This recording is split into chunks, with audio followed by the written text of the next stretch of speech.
Salut à toutes et à tous, c'est Rivalinho, j'espère que vous allez bien, bienvenue à la suite de cette playlist sur le langage de programmation C++.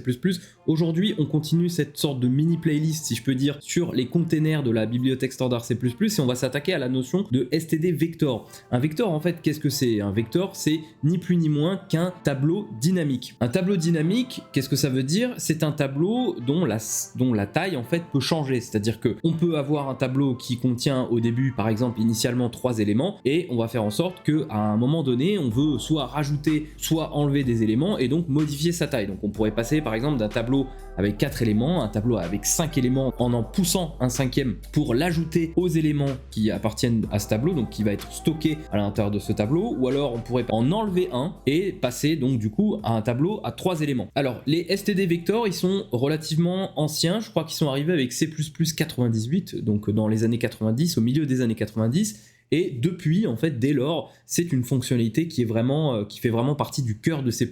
Ils ont été d'ailleurs encore améliorés avec l'arrivée de C++11, C++11 qui est une des plus grosses mises à jour du langage C++ depuis sa création. C++11 qui a amené énormément de choses qu'il est impératif de savoir utiliser. Et aujourd'hui, ces fonctionnalités-là, elles font vraiment partie du cœur de C++. Alors, les std vectors, donc les tableaux dynamiques, comment ils fonctionnent? Je vous ai parlé des tableaux et de leur manière, en fait, d'occuper la mémoire.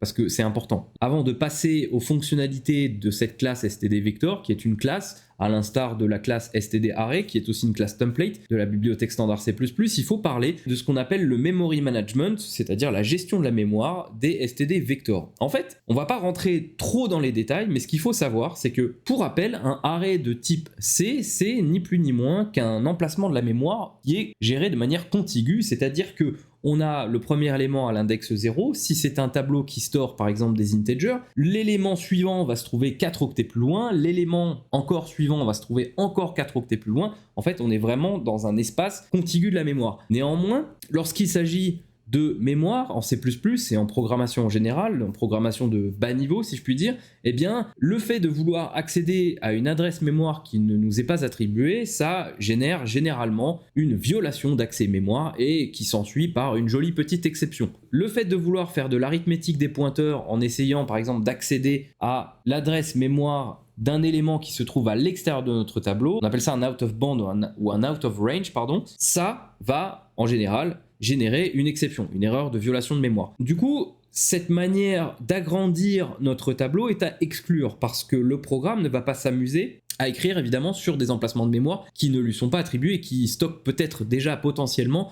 des informations, des variables d'autres programmes ou de l'OS lui-même. Donc comment est-ce que ça fonctionne? Et bien en fait, sans entrer, comme je le répète, dans les détails, en fait un vecteur, ce qu'il va faire, c'est que il va réserver au début un petit emplacement de mémoire, histoire de stocker 2 ou 3 éléments, et puis à force qu'on en rajoute, en fait, à chaque fois qu'on atteint la limite d'éléments qu'il peut stocker, il va désallouer la mémoire qu'il a allouée. Alors il faut savoir qu'un vector, une classe template, en général, elles allouent dans le tas, donc dans le heap. Un std-array c'est le cas aussi, mais bon, étant donné que même si c'est dans le tas, c'est quand même géré de manière contiguë en mémoire, on perd pas finalement énormément d'efficacité que si c'était stocké dans le stack. Du coup, je continue, donc une fois qu'on a dépassé le nombre d'éléments qu'il pouvait stocker, il va désallouer la mémoire qu'il avait allouée, il va trouver un autre endroit de la mémoire où il peut stocker par exemple 2 fois le nombre d'éléments qu'il stockait précédemment. C'est-à-dire que si par exemple on commence avec un tableau qui a 4 éléments, donc un vecteur qui a 4 éléments, si on veut en push un cinquième, donc rajouter un cinquième élément à notre vecteur, ce qu'il va faire c'est qu'il va désallouer, donc en fait entre guillemets détruire le tableau qu'il avait alloué précédemment, il va trouver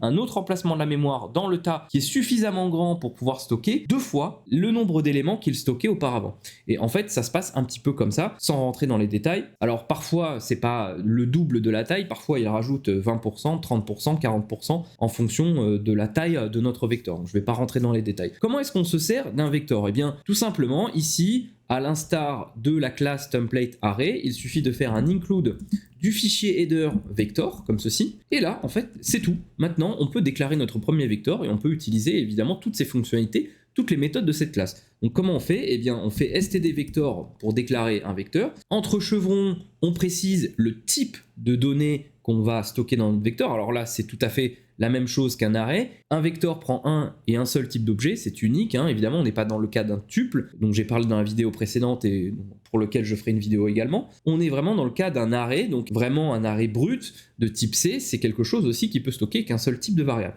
Donc ici, mettons qu'on prenne des int, on va donner un nom à notre vecteur, on va l'appeler par exemple my_vec, comme ceci. Alors, comme vous pouvez le voir ici, en fait, il n'y a pas de notion de taille lorsqu'on déclare un vecteur, il suffit de préciser dans les arguments, donc entre les chevrons, le type de variable qu'on souhaite stocker. Donc là, notre vecteur il est vide et d'ailleurs ça va nous permettre de passer à la première fonction, à la première méthode de la classe vector qui est la fonction empty. Donc la fonction empty, tout simplement, elle va nous renvoyer 0 si le vecteur n'est pas vide et 1 si il l'est. Donc regardons tout de suite ce qui se passe si je fais appel à cette fonction, bien évidemment. On va garder les cout, comme ça on va pouvoir les utiliser pour d'autres choses. Donc là, si je fais F5, on a 1 qui s'affiche, puisque, évidemment, notre vecteur, il est empty. Alors, comment est-ce qu'on rajoute, parce que c'est ça finalement qui nous importe peut-être le plus dans cette vidéo, des éléments à notre vecteur? Eh bien, il y a 3 façons de le faire. La première façon, c'est d'utiliser, alors de toute façon, ça va être 3 méthodes qui appartiennent à la classe vector, mais la première qui est en général la plus souvent utilisée, et d'ailleurs à tort, je vous expliquerai pourquoi d'ailleurs plus tard, c'est la méthode pushback. La méthode pushback, ici, on l'appelle tout simplement en appelant le nom de notre vecteur et en faisant pushback, et là en fait, dans les parenthèses, on va pousser la valeur qu'on veut rajouter à notre vecteur. On va mettre par exemple 10. Ensuite, je réaffiche mon vecteur. Cette fois-ci, ce que je vais faire en fait, c'est une petite fonction qui va tout simplement afficher toutes les valeurs de notre vecteur. Comme ça, on pourra la rappeler à tout moment de la vidéo. Donc ici, je vais faire un display vec. Là, on va passer un std vector, même constant. On veut juste l'afficher. Donc on va passer un const std vector int référence vec, comme ceci, et on va faire ici une petite boucle for. Alors sachez que il y a des méthodes pour éviter de faire des boucles for qu'on indexe à i, c'est ce qu'on appelle soit des for each loop. Donc ça, c'est quelque chose qui existe dans des langages comme Java et Python. Là, je ne vais pas le faire parce qu'il faudrait que je rentre dans la notion de ce qu'on appelle des itérateurs et c'est un petit peu compliqué, ça sera le sujet d'une autre vidéo. Et on peut aussi faire appel directement à ce dont je viens de parler, ce sont les itérateurs qui sont ni plus ni moins que des pointeurs vers des éléments bien précis de notre container. C'est pas le sujet de la vidéo, donc pour l'instant, on va juste faire une petite boucle for toute simple.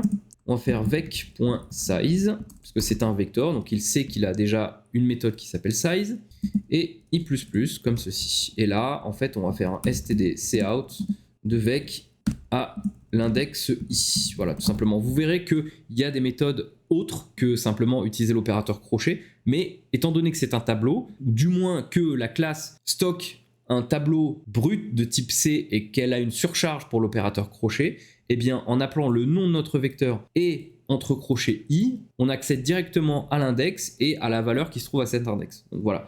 Donc ici, je vais faire quelque chose de plus simple. Donc empty, on va s'en séparer, on n'en a plus besoin. Et là, je vais faire tout simplement appel à la fonction display vec en passant my_vec, comme ceci. Donc là, si je fais F5, on a 10 qui s'affiche, qui est bien la valeur qu'on a passée dans la méthode pushback qui permet de rajouter un élément à notre vecteur. Regardez maintenant, si je rappelle cette méthode plusieurs fois, par exemple 4 fois, je vais changer un petit peu les valeurs, je vais mettre ici 4, 7, et là je vais mettre 8. Maintenant, je fais F5, et vous voyez qu'on a bien toutes les valeurs qui s'affichent, 10, 8, 7, 4. Donc on a bien 4 éléments dans notre vecteur. Comment on peut s'en assurer? Eh bien, on peut appeler soit la fonction size, soit la fonction capacity. Alors, c'est pas forcément un choix très judicieux, en tout cas c'est discutable au mieux selon moi.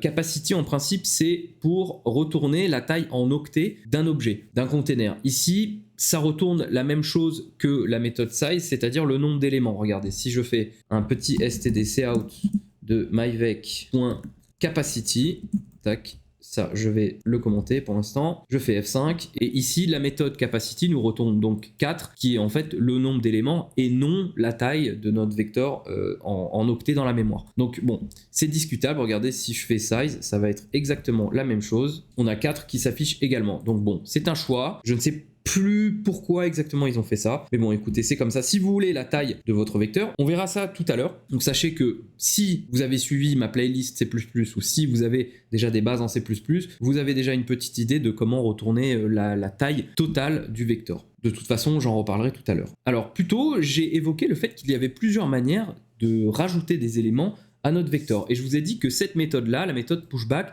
c'était la méthode la plus utilisée, mais pas forcément la plus pertinente et la moins coûteuse en ressources. Effectivement, la méthode pushback, en fait, je ne vais pas non plus rentrer dans les détails. Peut-être que je ferai des vidéos un petit peu plus spécifiques sur telle ou telle méthode, telle ou telle classe. Mais sachez simplement que la méthode pushback, grosso modo, ce qu'elle fait, c'est qu'elle fait une copie de la valeur qu'on lui passe et ensuite elle l'écrit dans notre objet vecteur. La méthode que je vais vous montrer maintenant, qui s'appelle la méthode unplaceback, elle permet d'éviter les copies et de prendre directement la valeur par référence et de l'écrire directement dans notre vecteur. Donc elle exécute grosso modo une instruction au lieu de 2 pour le pushback. Bon, après, je précise quand même néanmoins qu'aujourd'hui, étant donné les ressources dont disposent nos ordinateurs, nos machines, en termes de mémoire, en termes de puissance de calcul, des CPU, des processeurs, des cartes graphiques, etc., la vitesse des disques durs, SSD et j'en passe, bon, c'est pas forcément quelque chose qu'il faut vraiment prendre en considération pour optimiser le plus possible. Si vous voulez, par exemple, implémenter un système d'exploitation dans un système embarqué, bon bah là, effectivement, la moindre petite optimisation va avoir son importance. Mais si vous codez une application qui va tourner par exemple sur un système d'exploitation en 64 bits comme Windows ou même macOS ou même les dernières versions de Linux sur une machine puissante, et bien là, vous n'aurez pas de problème, vous n'aurez pas besoin de vous soucier de ce genre de détails. Mais c'est quand même important à connaître, c'est quand même important à savoir pour votre culture générale, ne serait-ce qu'en programmation C++. Donc ici, regardez, je vais remplacer pushback par unplaceback. Donc je vais faire ceci, hop, tac, unplaceback. Voilà. Et ici, je vais faire F5. Et vous voyez que... Ah, bon, j'affiche toujours 4. En fait, je vais commenter ça et décommenter ça pour afficher, en fait, les valeurs des éléments de notre tableau, de notre vecteur. Voici 10, 8, 7 et 4. Donc, en fait, c'est la même chose, mais ça va plus vite comme ça. Donc, utilisez unplaceback. Utilisez-le vraiment tout le temps, en fait. Si vous utilisez pushback, c'est pas très grave, mais préférez l'utilisation d'unplaceback. C'est un conseil que je vous donne. On a une troisième méthode pour le faire, et cette méthode, elle nous permet en plus de rajouter des éléments à l'endroit de notre vecteur que l'on veut. C'est-à-dire que par exemple, si on veut rajouter un élément entre le deuxième et le troisième élément, eh bien on peut le faire.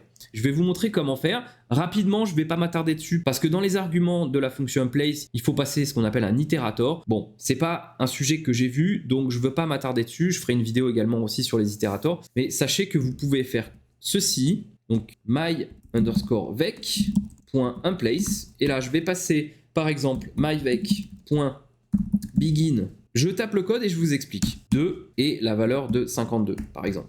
En fait, ici, ce que j'ai fait, c'est que j'ai placé la valeur 52 à l'emplacement myvec.begin plus 2. Qu'est-ce que c'est que begin? En fait, begin, c'est ce qu'on appelle un itérateur. Un itérateur, qu'est-ce que c'est? Je ne vais pas m'attarder dessus, mais simplement pour brièvement vous expliquer, c'est un pointeur vers un index. Il faut le voir comme ça, hein. C'est un pointeur vers un élément, vers un index de notre tableau ou de notre container de manière plus générale. Ici, pourquoi begin plus 2? En fait, ce que je lui dis de faire, c'est de placer la valeur 52 à l'index 0 plus 2 de mon tableau. Qu'est-ce que ça veut dire? Regardez, on a 4 éléments dans notre tableau. On a l'élément 10, 8, 7, 4. Begin, il pointe vers 10, il pointe vers l'index 0. Si je place mon élément à l'index begin plus 2, c'est-à-dire à l'index 0 plus 2, donc 2, je place en fait mon élément à l'index 2, 0, 1, 2. Ce qui fait que je décale le 7 sur la droite. Du coup, j'ai 10, 8, 52, 7 et 4, puisque maintenant j'ai 5 éléments. Voyons voir si c'est le cas. Regardez, je lance le programme. Vous voyez qu'on a bien 10, 8, 52, 7 et 4. On a décalé les éléments pour pouvoir insérer en fait notre élément 52. Regardez, si je le mets à begin plus 1, c'est-à-dire que je le place à l'index 1, eh bien, il va se mettre à la place de 8 et il va décaler 8 vers la droite et le remplacer. Si je le mets simplement à begin, comme ceci, il va se placer au début, en fait à l'index 0, et il va décaler tout le reste vers la droite. Donc voilà pour la méthode unplace. Alors évidemment, pour l'utiliser, il faut savoir ce que c'est qu'un itérateur, ou du moins un minimum à quoi ça sert. Ici, c'est pas vraiment le sujet de cette vidéo, donc je vais pas m'attarder plus longtemps là-dessus et on va passer à d'autres méthodes de la classe vector. Donc il existe des méthodes pour rajouter des éléments à notre vecteur. Il existe aussi une méthode pour retirer un élément. Cette méthode, elle s'appelle popback. En fait, ce qu'elle va faire, c'est qu'elle va retirer le dernier élément, donc le dernier élément du dernier index du tableau de notre vecteur. Regardez ici, si je fais my_vec. C'est popback, comme ceci. je réaffiche mon vecteur. Donc en fait, je vais l'afficher, je vais mettre une petite séparation ici. Je vais faire un std cout std handle pour qu'on voit bien la différence, ou alors j'aurais pu faire une sorte de ligne. Bon, c'est pas grave, on s'en fiche. Si je fais F5, voilà, vous voyez que on a 52, 10, 8, 7, 4. Et là, on a 52, 10, 8, 7. Donc le 4 a sauté parce qu'on a fait appel à la fonction popback. Si je fais appel à la fonction popback plusieurs fois, par exemple 3 fois, eh bien, on va avoir les 3 derniers éléments de notre vecteur qui vont sauter, qui vont être retirés. Et du coup, au lieu de 5, on n'en a plus que 2, c'est 52 et 10. Voilà, tout simplement la fonction popback, ce qu'elle fait. Si vous voulez retirer des éléments à des index bien précis, vous pouvez utiliser la méthode erase. Alors attention, la méthode erase, il me semble qu'elle prend un range, un intervalle. Alors je suis plus sûr, on va regarder ça. Erase, ici si je fais par exemple myvec.begin, là je vais enlever les popbacks pour que ça soit plus clair. Si je fais F5, ok. Bon, en fait ce qui s'est passé c'est que là, comme vous pouvez le voir, on a bien enlevé le premier élément, puisque regardez, 52 est ici, ici il n'y est plus, dans le deuxième affichage de notre vecteur, donc il a bien sauté. Donc ça, c'est pour supprimer un élément à un endroit bien précis, à condition évidemment que vous sachiez où il est, à quel index il se trouve dans votre vecteur. Si vous ne savez pas, ça peut être plus embêtant. Il va falloir faire des choses un petit peu plus compliquées pour le retrouver. On peut aussi faire ça dans un range, un intervalle, c'est-à-dire qu'on peut par exemple dire, je veux supprimer toutes les valeurs de mon vecteur, de l'index 0 par exemple à l'index 2. Pour ce faire, il suffit de passer un deuxième argument dans la fonction erase et de rappeler ceci et de rajouter par exemple plus 2, comme ça. Voilà, donc si je fais F5, là, il va prendre le range de 0 à 2, 2 bien sûr non inclus, ce qui fait qu'il va supprimer 2 éléments. Et donc il nous reste plus que 8, 7 et 4, 52 et 10 ont sauté. Voilà pour la fonction erase. Qu'est-ce qu'on a d'autre? On a la fonction assign. La fonction assign, je ne suis pas certain que vous allez l'utiliser très souvent. En fait, elle permet simplement d'assigner autant de fois que l'on veut, donc de créer autant d'éléments que l'on veut et de leur assigner la même valeur. C'est-à-dire, par exemple, regardez ici, on va enlever tout ceci. On va également enlever ceci. Et là, en fait, on va faire my_vec.assign. Et là, je veux assign 10 fois la valeur 52, par exemple. Si je display, alors évidemment, ça va écraser tous les autres push, tous les autres commitments, tous les autres ajouts d'éléments que j'ai fait précédemment. Ça va tout supprimer et rajouter ce que j'ai fait dans mon assign. Alors, il faut faire attention, bien évidemment, c'est assez dangereux. Si vous avez un vecteur qui existe déjà et que vous voulez le remplacer, c'est bien. Mais si vous voulez juste ajouter des choses, c'est pas du tout la méthode qu'il faut suivre.